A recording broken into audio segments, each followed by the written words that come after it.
안녕하세요. 재테크는 요수아처럼 데나리온의 김우수입니다. 반갑습니다. 데나리온 김강주입니다. 와. 우리가 투자를 하다 보면 어떤 질문이 제일 애매한가 하면 어떻게 하면 탐심에 사로잡히지 않고 투자를 할 수 있을까요? 라고 물어봤는데 야, 애매합니다. 네, 대답을 해놓고도 시원하지가 않는 거예요. 맞습니다. 네. 저희도 가끔 그런 갈등이 있습니다. 네. 특히 이제 고객의 투자 자산을 관리하다 보면 맞아요. 어느 범위까지가 탐심이고 그게 참 애매할 때가 많아요. 최근에 네. 데나리온에 이런 댓글이 있었습니다. 고백을 나누어 주셔서 너무 감사한데요. 네. 가상화폐, 비트코인에 네. 투자를 하셨대요. 물론 여윳돈인데 네. 여윳돈이지만 투자를 했는데 그 마음이요. 네.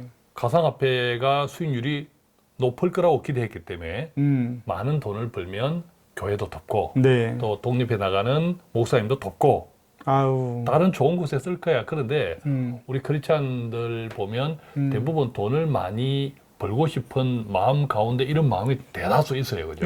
사실 이건 되게 귀한 마음이죠. 맞습니다. 네, 대다수 좋은 있는 마음이 마음들이 있거든요. 있죠. 네. 문제는 네. 계획대로 안 되었을 때가 문제예요. 결과가. 이분도 그랬겠네요. 그렇죠. 이분도 지금 그런 상태죠. 음. 큰 손실이 나 있대요. 큰 손실이 네. 나 있는데 그러다 보니까 기도도 안 되고 마음도 늘 불안하고 한마디로 성령에서 떠나 있는 상태다라는 것을 이제 본인이 느끼고 있는 거죠. 네. 그래서 지금이라도 손해를 보더라도 팔아야 하나요? 이제 그런 고백을 해주셨는데 이게 네. 저는 이런 고백을 나누어 주신 것만으로도 이미 성령님이 네. 만져주시고 계신다. 위로가 되실 것 그렇죠. 같아요. 저는 이제 그렇게 생각하고 있죠. 그래서 손해를 보더라도 팔아야 하나. 왜 이 이야기는 손해를 보더라도 성령이 더 중요하다. 그렇죠. 자기 마음을 돌아보는 거죠. 고백을 하는 거거든요. 이게 얼마나 감사한지 몰라요. 네. 그런데 우리가 항상 이 탐심이라고 하는 것은 투자의 세계에서는 항상 있습니다. 네. 이 탐심 관리가 정말 중요한데 네. 오늘은 그래서 우리가 적은 돈을 또 불리려는 사람도 있고 또 큰 돈으로 탐심이 있는 그렇죠. 분들도 있고. 큰 돈을 가지고 어떻게 재정 관리를 네. 잘할 수 있을까 탐심에서 벗어나서 이런 네. 분도 있고 또 큰 돈도 작은 돈도 아니지만 중간 정도의 돈. 그게 어떤 자, 돈? 그것은 이제 본인의 재정상에 따라 다 다르겠죠. 네. 중간 돈, 그렇죠. 어중간한 돈. 어중간한 중간 정도의 돈도 여러 가지 이제 애매한 거죠. 그래서 네.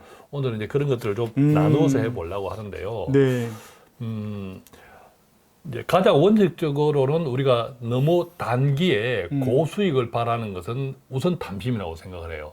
짧은 기간에 고수익을 바라는 그렇죠. 것. 네네. 자, 예를 들어 보겠습니다. 네.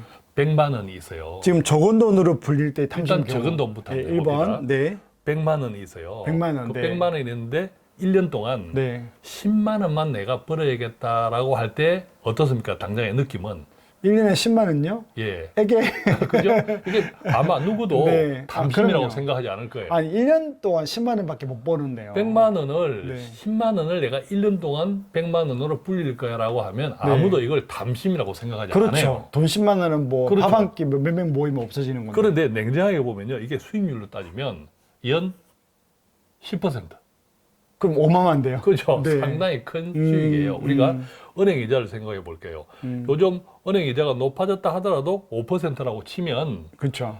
은행에 맡겨 놨을 때 5만 원. 5만 원인데 1년 동안. 엄청난 예금 이자도 5만 원. 그러면 이분이 100만 원으로 10만 원을 벌겠다 하는 것은 두 배네요. 결국 투자로 가야 되죠. 투자. 네.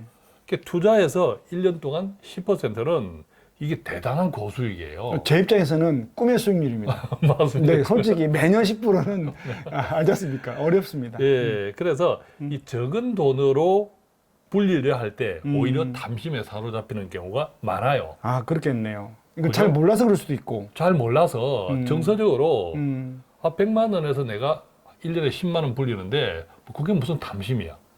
20만 원 또 하고 싶을 거. 그렇죠. 네. 한 그럴 20만 원, 수도 30만 있구나. 원까지도 탐심이 아니라고 생각할 수 있어요. 그렇죠.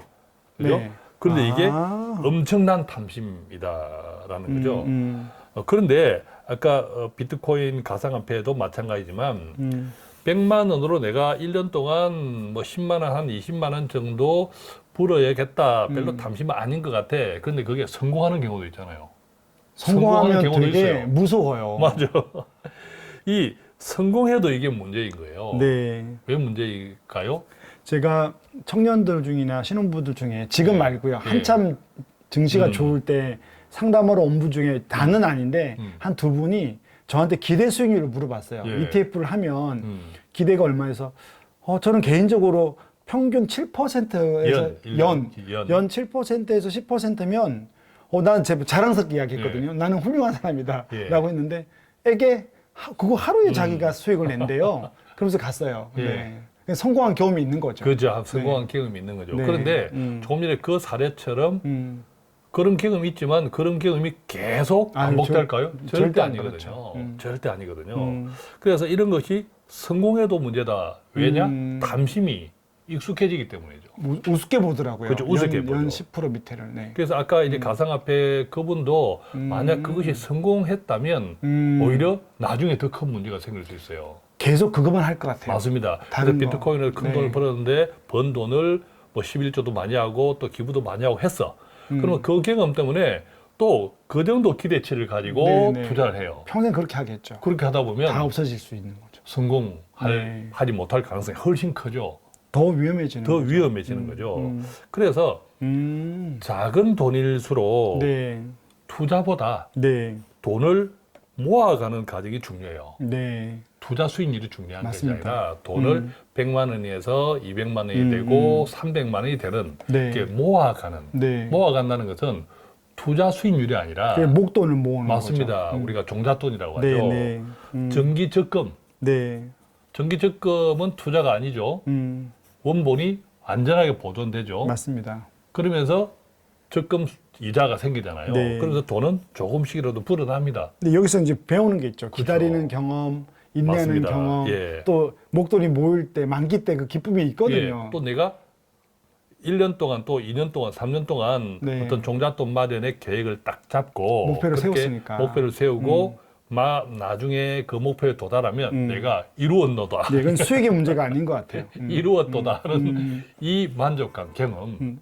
그것이 오히려 성공해서 경험이 되는 것이 더 큰 유혹이고 잘못된 결과로 만들 수도 있다. 이것도 꼭 기억하면 좋겠습니다. 자, 첫 번째는 적은 돈으로 불릴 때 탐심해 했고요. 예. 두 번째는 좀 큰 돈의 경우도 있지 않습니까? 자, 어쨌든 이 결과적으로 큰 돈이 되었어요. 그죠? 네. 언젠가는 우리가 큰 돈을 그 만질 수 과정은 있죠. 알 수 없지만, 네. 알 수 없지만 어쨌든 큰 돈이 되었어요. 큰 돈이 되었을 때도 탐심에서 벗어나는 투자는 기본적으로 어떤 원칙을 지켜야 할까라고 할 때 저는 균형이라고 생각해요. 균형. 어떤 균형? 분산 투자? 분산 투자. 각각의 자산을 여러 개로 나누는 거죠. 예, 분산 투자. 예, 근데 우리가 은행 예적금처럼 원본이 지켜지면서 이자는 아주 작은 그런 자산도 있고 또 아주 극단적으로 반대로 위험하지만 고수익을 추구하는 자산도 있고 또 가운데 우리가 중립형 자산이라고 하죠. 중립형 자산도 있다는 거죠. 크게 보면 그런 것들을 기본적으로 이제 나누는 것, 예, 분산 투자. 그것이 가장 기본이라고 생각하는데 이때 비중은요. 예컨대 뭐 원본 보존형 자산, 수익 추구형 자산, 중립형 자산 이것을 기계적으로 3분의 1, 3분의 1, 3분의 1이 아니라 자, 그것을 원칙으로 하되 예, 각각의 비중은 본인의 형편, 그다음에 투자나 이 저축에 대한 본인의 성향 이거 중요한 것 같아요. 그렇죠. 그것을 토대로 우선 편안해야 되잖아요. 평안한 마음을 유지할 수 있는 상태로 뭘 하라는 그렇습니다. 거죠. 우리가 분산 투자를 하라라고 할 때는 설령 이제 시간이 지나면 1년의 결과값이 아니라 1년, 2년, 3년, 4년 계속 이제 시간이 흐르면 위험형 자산도 안정적으로 되고 시간에 따라서 그렇죠. 맞습니다. 그런 결과값 때문에 이제 분산 투자를 하라는 건데 그것도 이제 시간이 지나는 동안에 여러 가지 뭐 등락이 심하고 해서 내가 그 자체가 아무리 3분의 1로 나누어 놓았더라도 심지어 또 뭐 한 5분의 1만 가지고 있다 하더라도 그것이 너무 불편하면 하지 말라는 거죠. 하지 말아야 된다는 거죠. 그래서 그런 경우는 극단적으로 내가 아무리 큰 돈이 생겼더라도 극단적으로 나는 그냥 은행에만 넣어 놓을래. 이게 나쁘지 내가 않는 것 같아요. 편안하다. 그리고 기도 생활도 된다. 이러면 그것이 저는 훨씬 좋다고. 뭐 수익 많이 안 나고 예금 거죠. 이자 작아도 그냥 이거로 만족하고 살겠다. 또 큰 돈인데 뭐. 자, 그러면 세 번째 제일 어중간한 돈이 이게 애매한데 그래도. 예. 네. 자, 이 어중간한 돈은 분명히 적은 돈보다 크고 큰 돈보다는 적은데 이것은 각자의 판단. 네. 예, 각자의 판단.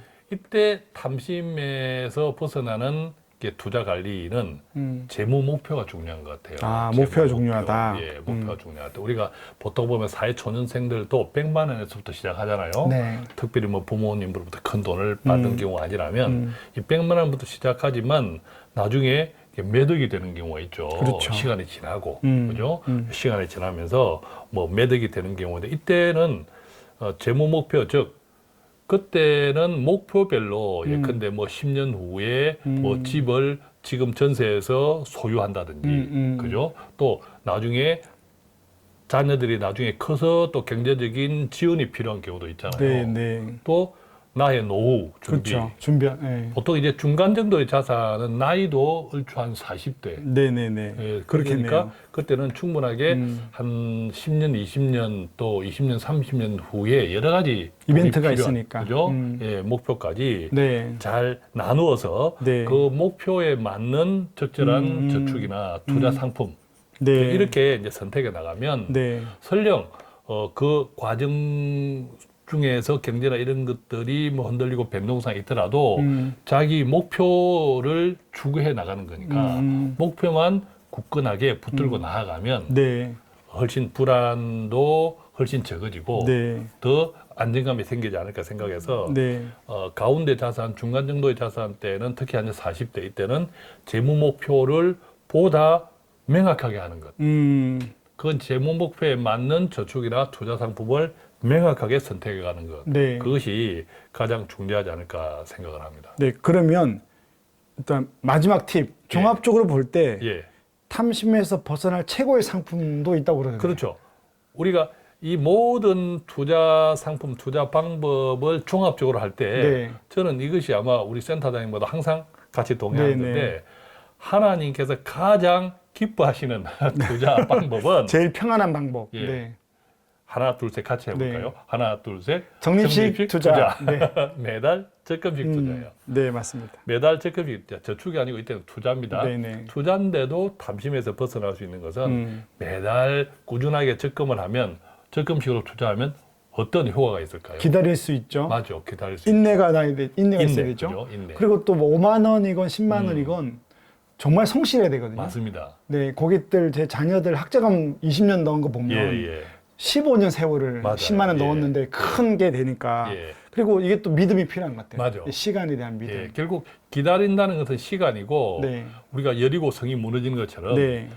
결국 믿음이잖아요, 그죠? 중간에 예. 떨어질 때도 있었거든요. 맞아요. 그러니까 이게 예, 기다려야 되는 예, 거죠. 예. 오. 자, 이런 것들이 다 합쳐져서 경험이 생기는 것. 네, 맞아. 이게 굉장히 경험. 중요해요. 맞습니다. 적금식 투자, 매달 적립식 투자를 꾸준하게 해서 경험이 생기는 것. 그 경험이 또 자녀들한테 네. 유산이 될 수도 있는 거죠. 네. 어떻게 재정 관리를 해라라는 그런 것도 매우 중요하지 않을까 생각해 봅니다. 그래서 적립 투자 같은 경우는 저희가 자신 있게 말한 게 아마도 예. 저에게 20년간의 경험이 있는 것 같아요. 예, 맞아요. 그 안에 금융위기도 있었고 뭐 예. 많았는데 네, 투자의 탐심은 참 어려운 것 같고요. 종이의 예. 양면 같기도 하고 누가 봐도 잘 모를 것 같습니다. 하지만 하나님은 아시니까 여러분들이 말씀과 기도 안에 균형을 잡고 잘 탐심 없는 투자를 오늘 배운 대로 해보시길 바랍니다. 여기서 마치겠습니다. 감사합니다. 고맙습니다.